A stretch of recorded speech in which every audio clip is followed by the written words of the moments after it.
Marguerite Castillo knows the universal language of music.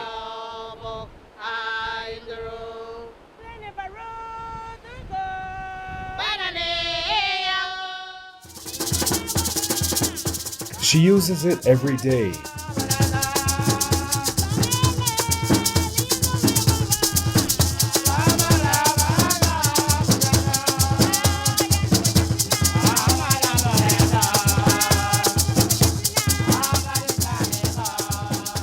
Singing helps her tell her own stories. When I was singing, I sing about our daily lives. That's what I sing about. Even the song that I sing, my song that I sing about, that I compose, it's about my daily life. She sings of joy and sorrow, of loss, of family, of love, of life. All of them have meaning because I look upon my son that was sick. He was a drummer, he was a composer, and when he got sick, that was when I made the song about him. I made the song about his illness. And to take it off my chest, that was the only way to take it off my chest. It was to sing a song about him.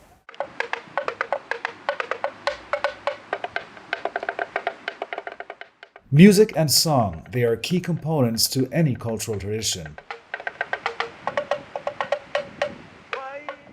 To the Garifunas of Belize, they are more than just a part of people's individual stories. Here, music is being used to ensure the survival of a language and a heritage, serving as a dynamic connection to a cultural past. The Garifuna community in Belize is descended from West Africans who survived after their slave ships sunk near the Grenadine Islands in the Caribbean in the late 17th century. Survivors eventually made their way to Central America's Caribbean coast. Today, Belize, Guatemala, Honduras, and parts of Nicaragua all still have small pockets of Garifuna communities. But the Belizean Garifunas are organized and committed to preserving their rich cultural heritage, particularly through their language. The children are speaking Spanish. Garifuna children are speaking Spanish, abandoning their language. But again, some of the parents have a big fault in that. They don't bother to teach their language to their children.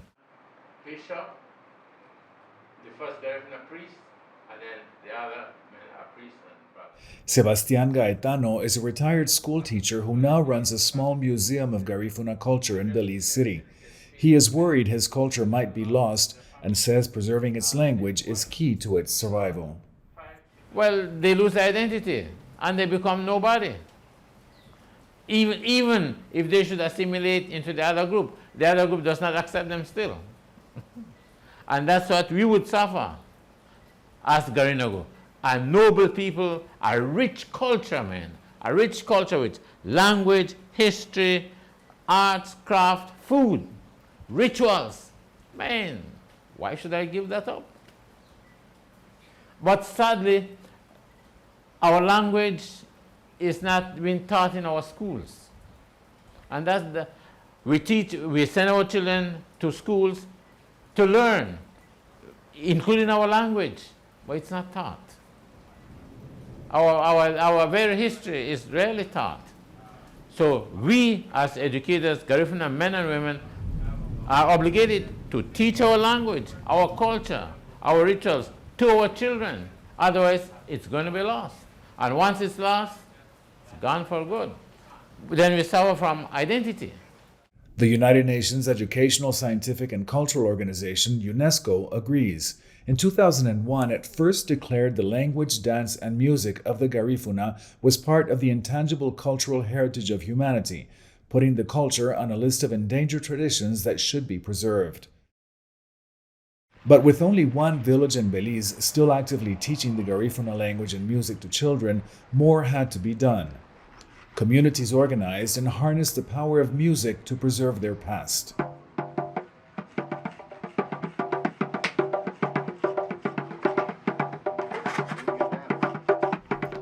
Dita Rodriguez is the first woman in her community to make the Garifuna drums, which have an important spiritual and secular function in the culture. Today, she is one of only 2 women drum makers, and she is aware of the importance of her work.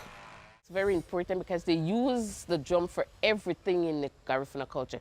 You build a house, you have the males, you have the workers, you have the female cooking, but you have the drums playing to energize, to give them energy to continue working. Because the Garifuna people back in the days, if a neighbor would build a house, everybody, the whole neighborhood would come together. Okay, the female would do the cooking, we have the males who would be on top of the house, then the drummers to encourage the drumming, the workers.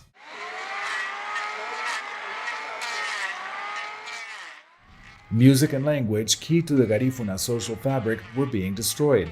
Back in the days, we had to speak our language. But after the school, the Catholic school would come, and then the church come in, then the school. When the children would go to school, they were whipped not to speak the language.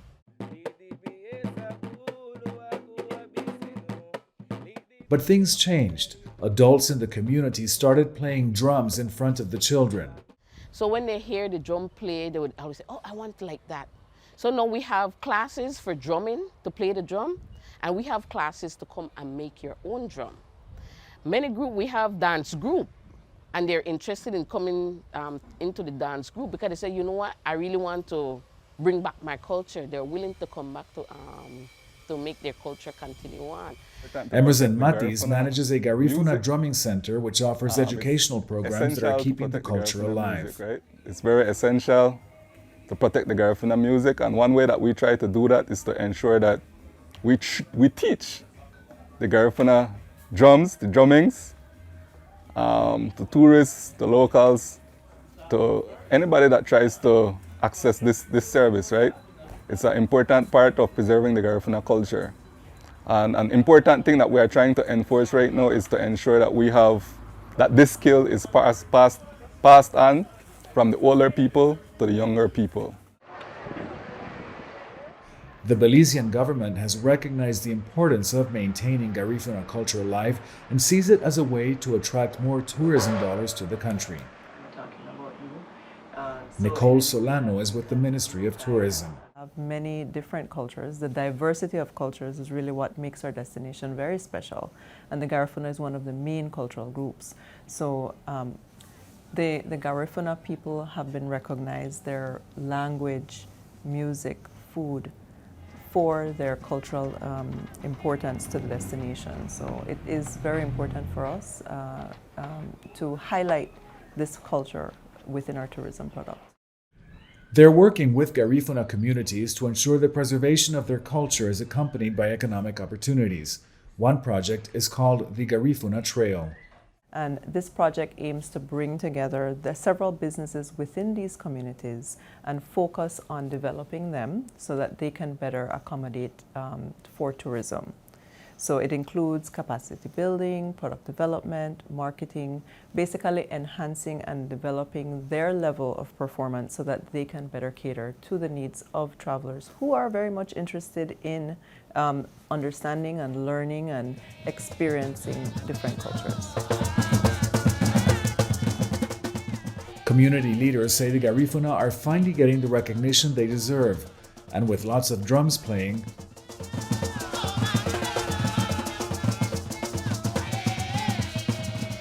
their culture is also being preserved.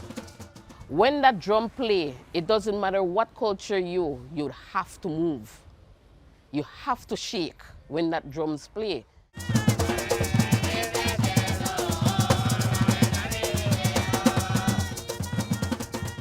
For many, the future is in keeping the past alive. And that was when I get into the culture because of my husband. And now my children is part of it because I have my son. He is the one who is playing the maracas. There is my grandson who was playing the bass drum. And my daughter, she is one of the dancers. So I am training them. That means when I go, my legacy lives on with my grandchildren and my children.